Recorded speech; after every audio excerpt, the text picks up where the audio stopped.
Hi, Fasmina Zakir എന്ന് പറഞ്ഞാൽ നിങ്ങൾ അറിയാൻ വഴിയില്ല. തൊപ്പിന്റെ എക്സ് ലവറാണ് ഫസ്മിന സക്കീർ. തൊപ്പി എന്ന് പറഞ്ഞാൽ ഭൂരിഭാഗം ആൾക്കാരും അറിയും. കാരണം ഒരു ചക്കക്കുരുവിന്റെ പാട്ട് പാടി വേൾഡ് വൈൽഡ് ഫേമസ് ആയ ഒരു മഹാനാണ് നമ്മുടെ തൊപ്പി എന്ന് പറയുന്ന വ്യക്തി. അപ്പൊ ഈ തൊപ്പിന്റെ എക്സ് ലവർ ആയിട്ടുള്ള ഫസ്മിന ഇപ്പൊ അല്ലറ ചില്ലറ കാര്യങ്ങളിലൊക്കെ വിവാദമായിക്കൊണ്ടിരിക്കുകയാണ്. ഫസ്മിന ഒരു സോഷ്യൽ മീഡിയ ഇൻഫ്ലുവൻസറാണ്, ഇൻസ്റ്റാഗ്രാം ഫെയിമാണ്.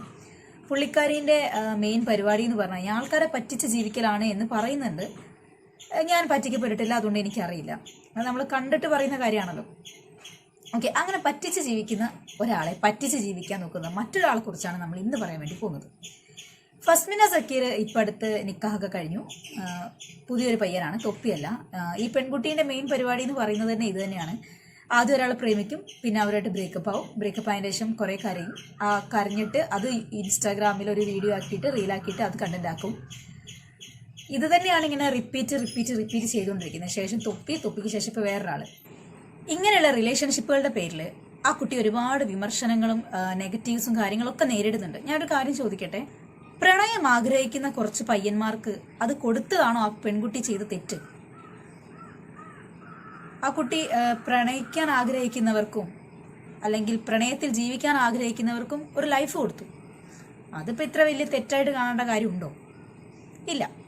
ഇനി രണ്ടാമത്തെ ആള്, ഈ തൊപ്പിന്റെ പട്ടാള പരിവേഷങ്ങളിൽ ഒരാളാണ് അച്ചായൻ എന്ന് പറയുന്ന ഒരു പുള്ളി. തൊപ്പിന്റെ കൂടെയുള്ള മിക്ക വീഡിയോസിലും ഈ പുള്ളിക്കാരനെ കാണാനായിട്ട് പറ്റും. അയാളാണ് ഫസ്മിനയ്ക്ക് നേരെ ഇപ്പം ഒരു പ്രശ്നം പൊക്കി പിടിച്ചുകൊണ്ട് വരുന്നത്. ഫസ്മിനയ്ക്ക് രണ്ട് മുഖമുണ്ട് എന്നാണ് അച്ചായൻ അവകാശപ്പെടുന്നത്. അപ്പൊ നമുക്ക് ഫസ്മിനേന്റെ ഒന്നാമത്തെ മുഖം ഒന്ന് കണ്ടു നോക്കാം. എന്റെ അമ്മ ആശുപത്രിയിലാണെന്ന് അറിഞ്ഞായിരുന്നോ?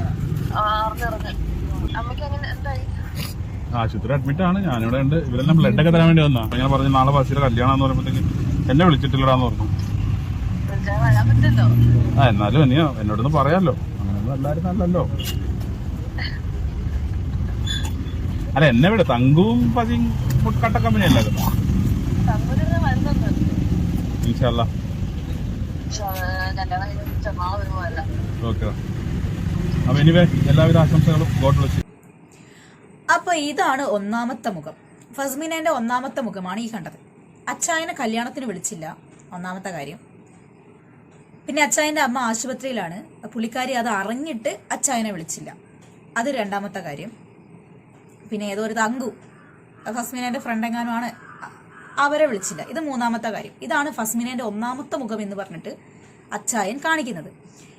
ഇതിലിപ്പം സ്വന്തം അമ്മ ആശുപത്രിയിലാണ് എന്ന് അറിയിക്കാൻ വേണ്ടിയിട്ടാണോ ഫസ്മിനെ വിളിച്ചിട്ടുണ്ടായിരുന്നത്, അല്ലെങ്കിൽ വിവാഹാശംസകൾ പറയാൻ വേണ്ടിയിട്ടാണോ വിളിച്ചത്, അല്ലെങ്കിൽ എന്തുകൊണ്ട് കല്യാണത്തിന് വിളിച്ചില്ല എന്ന് ചോദ്യം ചെയ്യാൻ വേണ്ടിയിട്ടാണോ വിളിച്ചത് എന്നുള്ളത് കൺഫ്യൂഷനാണ്. കാരണം നമ്മളിപ്പം വിവാഹാശംസകൾ അറിയിക്കാൻ വേണ്ടി വിളിച്ചതാണെങ്കിൽ സംസാരിക്കേണ്ട ഒരു ലൈൻ ഇതല്ല. ആദ്യം വിളിക്കും, കല്യാണക്കാന്ന് കേട്ടു, ആശംസകളൊക്കെ പറയും, എന്നെ വിളിച്ചില്ല കേട്ടോ എന്ന് പറയും, അവരെ വിളിക്കാമായിരുന്നു സജസ്റ്റ് ചെയ്യും.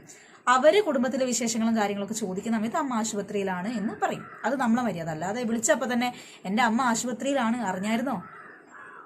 അങ്ങനെ ചോദിക്കുന്നത് തന്നെ അറിയാം സ്വന്തം അമ്മ ആശുപത്രിയിലാണ് എന്ന് മറ്റൊരാൾ അറിയിക്കാൻ വേണ്ടിയിട്ട്. ഇപ്പം അച്ചായൻ്റെ കുടുംബക്കാരി ആങ്ങളെയും പെങ്ങളെയും ഒന്നും അല്ലല്ലോ, ഒരു ഫ്രണ്ട്, തൊപ്പീൻ്റെ എക്സ് ഗേൾ ഫ്രണ്ട് എന്ന നിലയിൽ അവരുമായിട്ട് പരിചയപ്പെട്ടൊരു പെൺകുട്ടി. ആ പെൺകുട്ടിയെ വിളിച്ചിട്ട് സ്വന്തം അമ്മ ആശുപത്രിയിലാണ് എന്ന്, ICUലാണെന്ന് പറഞ്ഞറിയിക്കേണ്ട ഒരു അവസ്ഥ എന്നൊക്കെ പറയുന്നത് അച്ചായൻ്റെ ഭാഗത്തുള്ള തെറ്റ് തന്നെയാണ്. അങ്ങനെ സ്വന്തം അമ്മ ICUലാണെന്ന് അത്ര വലിയ അറ്റാച്ച്മെന്റോ ഒന്നും ഇല്ലാത്ത ഒരു പെൺകുട്ടീനെ വിളിച്ചറിയിപ്പിക്കേണ്ട കാര്യമൊന്നുമില്ല. രണ്ടാമത്തെ വിഷയം, കല്യാണത്തിന് വിളിക്കേണ്ടത്.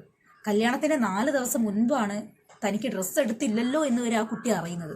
പിന്നെ അടിപിടിയെന്ന് കുറച്ചു നേരം ഒന്ന് ഗെയിം കളിച്ചിട്ടാണ് കല്യാണ ഡ്രസ്സ് മേടിക്കാനുള്ള പൈസ വരെ ഉണ്ടാക്കുന്നത്. ആ തിരക്കിൻ്റെ ഇടയ്ക്ക് എങ്ങനെയാണ് നിങ്ങളെ വിളിക്കുന്നത്? പിന്നെ കല്യാണത്തിന് വിളിക്കാത്തൊക്കെ അവരുടെ ഇഷ്ടം, അതിൽ നമ്മൾ അഭിപ്രായം പറയാനില്ല. ഇനി നമുക്ക് ഫസ്മിനേന്റെ രണ്ടാമത്തെ മുഖം അച്ചായൻ കാണിക്കുന്നുണ്ട്, അതൊന്ന് കണ്ടു നോക്കാം. വീഡിയോ എടുത്തു ഇതിപ്പോ അതിന് എനിക്ക് ഞാൻ നിങ്ങളോടൊരു കാര്യം പറയട്ടെ. ഓക്കെ, ഞാൻ അയാളുടെ വീഡിയോ എടുത്തു ഇതിപ്പോ അതിന് എനിക്ക് നെഗായിട്ട് എനിക്കൊന്നും തോന്നുന്നില്ല. നമ്മൾ ഒരാളുടെ വീഡിയോ ഇടണമെന്ന് നിർബന്ധമൊന്നുമില്ല. പിന്നെ ഞാൻ അയാളുടെ വീഡിയോ ഇപ്പൊ ഇടുവാണെങ്കിൽ അയാളുടെ അമ്മേനെ സഹായിക്കുന്ന പറഞ്ഞ വീഡിയോ ഇട്ടാ അയാൾ ഒന്നാമതെ തൊപ്പിയുടെ കൂടെ നടക്കുന്നതാണ്. അപ്പൊ ഞാൻ അയാളുടെ വീഡിയോ കയറി ഇട്ടാ പിന്നെ ഞങ്ങൾ തമ്മിൽ അതാണ് ഇതാണ് തൊപ്പിയുടെ കൂടെ നടക്കുന്ന ആളുടെ കൂടെയുള്ള വീഡിയോ ഇട്ട് അപ്പൊ ഇവർക്ക് തൊപ്പിയുടെ ഇതാണ് ഇഷ്ടമാണ് അങ്ങനത്തെ കുറെ കമന്റ് വരും. എനിക്കത് കേൾക്കാൻ താല്പര്യമില്ല. പുള്ളിയുടെ കമ്പനിയുള്ള ആൾക്കാർ പുള്ളി അക്കൗണ്ടിൽ വീഡിയോ ഇട്ടിട്ടില്ലോ, അവന്റെ ഏറ്റവും ക്ലോസ് ഇതല്ലേ, അപ്പൊ അവൻ വീഡിയോ ഇട്ടിട്ടില്ല. പിന്നെ ഞാൻ വീഡിയോ ഇടാത്ത മോശം എന്ന് പറയേണ്ട കാര്യമില്ലല്ലോ. അത്രയും ക്ലോസുള്ള ആൾക്കാർ വീഡിയോ ഇട്ടില്ല. പിന്നെ നമുക്ക് ഒരാളെ സഹായിക്കണമെങ്കിൽ നമ്മൾ വീഡിയോ ഇടേണ്ട ആവശ്യമൊന്നും ഇല്ല. എനിക്ക് സഹായിക്കണമെങ്കിൽ എനിക്ക് പൈസ കൊടുത്ത് സഹായിച്ചാൽ പോരെ. അത് ഞാൻ വീഡിയോ ഇട്ട് സഹായിക്കണം എന്ന് എനിക്ക് തോന്നില്ല. ഓക്കെ, ഈ ഒരു കാര്യത്തില് ഫസ്മിനയുടെ ഭാഗത്താണ് ന്യായം. കാരണം ഫസ്മിന വ്യക്തമായിട്ട് പറയുന്നുണ്ട് അച്ചായൻ തൊപ്പിയുടെ ഫ്രണ്ടാണ്.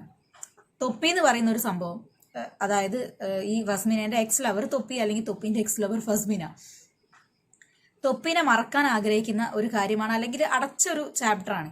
അതില് തൊപ്പിയായിട്ട് അത്രയും അറ്റാച്ച് ആയിട്ട് നിൽക്കുന്ന ഒരാളാണ് അച്ചായൻ. അങ്ങനെയുള്ള ഒരാൾക്ക് വേണ്ടി വീഡിയോയും ചെയ്ത് അവർക്ക് വേണ്ടി സംസാരിച്ച് അവരെ കല്യാണത്തിന് വിളിച്ച് ഇങ്ങനെയൊക്കെ ചെയ്യുന്ന സമയത്ത് അത് ആ കുട്ടീനെ വീണ്ടും നെഗറ്റീവ് ആക്കുകയുള്ളൂ. കാരണം ഒന്നെങ്കിൽ അവൾ തൊപ്പിയായിട്ട് റിലേഷൻഷിപ്പ്, അല്ലെങ്കിൽ ആ കുട്ടിക്ക് ഇൻസ്റ്റാഗ്രാം തുറന്ന ചീത്തപ്പേരാണ്. അങ്ങനെ നോക്കുന്ന സമയത്ത് തൊപ്പീൻ്റെ കൂടെയുള്ള വീഡിയോസ് കാര്യങ്ങളൊക്കെ വീണ്ടും എടുക്കുക, ഇടുക, അവരുമായിട്ടുള്ള ഫ്രണ്ട്സുമായിട്ട് ആ ഒരു റിലേഷൻഷിപ്പ് കീപ്പ് ചെയ്യുക, കൊണ്ട് നടക്കുക എന്നൊക്കെ പറയുമ്പോൾ ചിലപ്പോൾ ആ കുട്ടിക്ക് വ്യക്തിപരമായിട്ട് വീണ്ടും ബുദ്ധിമുട്ടുകൾ ഉണ്ടാവാനുള്ള സാധ്യത ഉള്ളതുകൊണ്ടാണ് അത് അകറ്റി നിർത്തുന്നത്.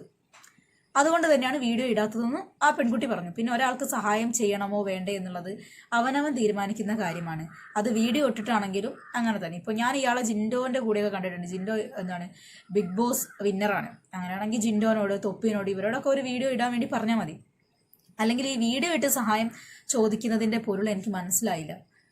അമ്മ ICUവിലാണ്, വീഡിയോ ഇട്ടിട്ട് നാട്ടുകാരുടെ സഹായം ചോദിക്കുന്നതിനോട് എനിക്ക് അത്ര യോജിപ്പില്ല പേഴ്സണലി. അതിന് ഒരുപാട് വഴികൾ വേറെ ഉണ്ട്. ഇപ്പം ഒട്ടും ഇല്ലാത്തൊരു കുടുംബത്തിലെയാണ്, അല്ലെങ്കിൽ എവിടെ നിന്നും സഹായം കിട്ടാത്ത ഒരു ബാക്ക്ഗ്രൗണ്ട് ആണെങ്കിൽ ഓക്കെ, നമ്മൾ അങ്ങനെയുള്ള ഒരുപാട് പേർക്ക് ക്യാഷ് കൊടുക്കാറുണ്ട്. ഞാനും ഇടയ്ക്ക് GP ഒക്കെ ചെയ്യാറുണ്ട് എന്നെക്കൊണ്ട് പറ്റുന്നത്. ഇത് എനിക്ക് തോന്നുന്നു പുള്ളി ഇങ്ങനെ യൂട്യൂബിലൊക്കെ വന്ന് ഇത്രയും വലിയൊരു വിഷയമാക്കുന്നതിലും ബെറ്റർ ഫസ്മിനെ ഒഴിവാക്കി ബാക്കി അവർക്കറിയുന്ന ഇൻഫ്ലുവൻസേഴ്സിനെ കൊണ്ട് എന്തെങ്കിലും സഹായം വ്യക്തിപരമായിട്ടൊക്കെ ചോദിപ്പിച്ചാൽ മതി. അല്ലാണ്ട് ഇപ്പം ഫസ്മിനേൻ്റെ മുഖംമൂടി അഴിക്കാന്ന് പറഞ്ഞിട്ട് സ്വന്തം അച്ചായൻ്റെ മുഖംമൂടി തന്നെയാണ് അഴിഞ്ഞു വീഴുന്നത്. അമ്മേൻ്റെ സഹായം, അമ്മയ്ക്ക് ചികിത്സയ്ക്കുള്ള സഹായം വീഡിയോ വഴി ഫസ്മിന ചെയ്തില്ല എന്നുള്ള ഒരു പരാതി, ഒരു ചൈൽഡിഷായ പരാതി പോലെയാണ് ഇപ്പോൾ ഈ വീഡിയോ കണ്ടപ്പോൾ എനിക്ക് തോന്നിയത്. ശരിയല്ലേ? ഫസ്മിനയ്ക്ക് അയാളുടെ വീഡിയോ ചെയ്യാതിരിക്കാനും അയാളെ കല്യാണത്തിന് വിളിക്കാതിരിക്കാനും അയാളുമായിട്ടൊരു കോണ്ടാക്ട് തുടർന്ന് കൊണ്ടുപോകാതിരിക്കാനും അവളുടേതായ കാരണങ്ങളുണ്ട്. എന്നാൽ ആ കാരണങ്ങൾ മനസ്സിലാക്കി അതൊന്ന് മാറി നിൽക്കാതെ ഫസ്മിനെ അങ്ങോട്ട് വിളിച്ചിട്ട് അമ്മ ICUവിലാണ്, അറിഞ്ഞായിരുന്നു, വീഡിയോ ചെയ്യേണ്ട കാര്യങ്ങളൊക്കെ അയാളാണ് ആവശ്യപ്പെടുന്നത്, ഫസ്മിനെ അല്ല. ഒരാൾ സഹായം കണ്ടറിഞ്ഞ് ചെയ്യുന്നതും ചോദിച്ചു വാങ്ങുന്നതും തമ്മിൽ വ്യത്യാസമുണ്ട്. അപ്പം നമുക്ക് വീഡിയോന്റെ കുറച്ച് ഭാഗം കൂടെ ഉണ്ട്, അതും കൂടെ ഒന്ന് കാണാം. ഒരു മനുഷ്യന്റെ രണ്ട് മുഖങ്ങളാണ് ഇപ്പോൾ രണ്ട് വോയിസിലൂടെ നിങ്ങൾ കേട്ടത്. എന്നോട് സംസാരിക്കുമ്പോൾ എന്തൊരു സ്നേഹം, മറ്റൊരാളോട് സംസാരിക്കുമ്പോൾ അയാൾ എന്തൊക്കെയല്ലേ, എന്തൊക്കെ ചെയ്തിട്ടുണ്ടെന്ന് എനിക്കും അവർക്കൊക്കെ മാത്രം അറിയാവുന്നതാണ്. എന്നെ സഹായിക്കേണ്ട വേണ്ട. പക്ഷെ അവസാനം പറഞ്ഞൊരു കാര്യമുണ്ടല്ലോ, അയാൾക്ക് ഞാൻ പൈസ ആയിട്ട് ചെയ്താൽ മതി എന്ന് പറഞ്ഞു. അതിൻ്റെ ഒരു സ്ക്രീൻഷോട്ട് എനിക്കൊന്ന് കാണിക്കാവോ? ഇന്നത്തെ ഡേറ്റിനല്ല, ഇതിന് മുമ്പോട്ടുള്ള ഒരു ഡേറ്റിൽ ഏതെങ്കിലും ഒന്ന് കാണിക്കണം. എന്നാലല്ലേ എനിക്ക് വിശ്വസിക്കാൻ പറ്റുള്ളൂ. എനിക്ക് വീഡിയോ ഇട്ട് സഹായിച്ചില്ല, പക്ഷെ എനിക്ക് എന്തൊക്കെയോ തന്ന് സഹായിച്ചു എന്ന് എനിക്ക് സമാധാനിക്കാൻ, എനിക്ക് സ്വയം ഒന്ന് സമാധാനിക്കാനായിട്ട്. അച്ചായനെ അയാൾ എന്ന് വിളിച്ചു എന്നൊക്കെയാണ് പുള്ളിക്കാരൻ്റെ പരാതി. എനിക്ക് തോന്നുന്നു അയാളെന്ന് പറയുന്നത് ആ കുട്ടീൻ്റെ ഒരു സ്ലാങ് ആണെന്ന് തോന്നുന്നത്. സംസാരത്തിൻ്റെ ശൈലി കേട്ടിട്ട് ഫസ്റ്റ് ഓഡിയോ ക്ലിപ്പ് ശ്രദ്ധിച്ചാൽ തന്നെ എനിക്ക് മനസ്സിലാവും. ആ അച്ചായ അതിൽ ആ ഒരു ടോക്ക് തന്നെ ഒരു കൺഫ്യൂഷനും താല്പര്യമില്ലായ്മ നമുക്ക് മനസ്സിലാവും. അപ്പം അതുപോലും തിരിച്ചറിയാൻ പറ്റാതെ ആ കുട്ടീനെ നാണം കെടുത്തുകയാണ് എന്ന രീതിയിൽ യൂട്യൂബിൽ സ്വന്തം ചാനലിൽ ഒരു വീഡിയോ ഇട്ട് അച്ചായൻ തന്നെയാണ് ഇപ്പോൾ സ്വന്തം നാണം കെട്ടിട്ടുള്ളത്. നിങ്ങൾക്ക് സഹായം കിട്ടിയിട്ടില്ല എന്നുള്ളൊരു പരാതി, ആ കുട്ടി നിങ്ങൾക്ക് വേണ്ടി വീഡിയോ ചെയ്തില്ല, സഹായം ചെയ്തില്ല എന്നുള്ളൊരു പരാതി കണക്കിലാണ് നിങ്ങളിപ്പോൾ ഈ വീഡിയോ പോസ്റ്റ് ചെയ്തേക്കുന്നത്. അല്ലാണ്ട് ഫസ്മിനേൻ്റെ രണ്ട് മുഖമായിട്ടല്ല. അത് നിങ്ങൾക്ക് ഫസ്മിനെ വിളിച്ച് ഫോൺ ചെയ്ത് പേഴ്സണലി സംസാരിച്ച് ക്ലിയർ ചെയ്താൽ മതി. അത്രയ്ക്കുള്ള വിഷയമുള്ളൂ. നിങ്ങൾ മറ്റൊരാളോട് എന്നെ കുറിച്ച് ഇങ്ങനെ പറഞ്ഞില്ല, അത് എന്നോട് നിനക്ക് നേരിട്ട് സംസാരിക്കാമായിരുന്നു എന്ന് ഫസ്മിനോട് പറയേണ്ടതിന് പകരം ഫസ്മിനേൻ്റെ 2 മുഖം 3 മുഖം 4 മുഖം എന്ന് പറഞ്ഞുകൊണ്ട് യൂട്യൂബിൽ ഇങ്ങനെ ഒരു വീഡിയോ ഇട്ടത് നിങ്ങളുടെ ഡബിൾ സ്റ്റാൻഡ് 2 മുഖം, വിവരമില്ലായ്മ, പക്വതക്കുറവ്, പിന്നെന്താ ചൈൽഡിഷ് ആയിട്ടുള്ള ബിഹേവിയർ, ഇങ്ങനത്തെ കാര്യങ്ങളൊക്കെയാണ് ഇതുവഴി കാണുന്നത്. ഈ ഒരു കാര്യത്തിൽ ഫസ്മിന സക്കീറിന്റെ ഭാഗം പറയാനേ ഞാനും നിൽക്കുള്ളൂ. കാരണം സഹായം ചെയ്യണമോ വേണ്ടേ എന്നുള്ളത് അവരുടെ ഇഷ്ടമാണ്. ആരെ കല്യാണത്തിന് വിളിക്കേണ്ട എന്നുള്ളതും അവരുടെ ഇഷ്ടമാണ്. പിന്നെ മെയിനായിട്ട് വീഡിയോ ഇടണം എന്നുള്ളതും അവരുടെ ഇഷ്ടമാണ്. ഇപ്പം നിങ്ങൾക്കൊരു സഹായം വേണമെന്ന് കരുതി അവർ വീഡിയോ ഇടലും സഹായം ചെയ്യലോ കണ്ടറിഞ്ഞ് ചെയ്യേണ്ട കാര്യമാണ്, ചോദിച്ചു വാങ്ങേണ്ട കാര്യമില്ല. അത് മനസ്സിലാക്കിയിട്ട് മുമ്പോട്ട് പോകാനുള്ള ഒരു മിനിമം ബുദ്ധി ഇനിയെങ്കിലും കാണിക്കുക. അച്ചായൻ്റെ വിഷമങ്ങളൊക്കെ മാറ്റി നിർത്തി തൊപ്പിൻ്റെ കൂടെ പോയി അടിച്ചു പൊളിക്കുക. മറ്റൊരു വീഡിയോ ആയിട്ട് കാണുന്നതുവരെ ബൈ.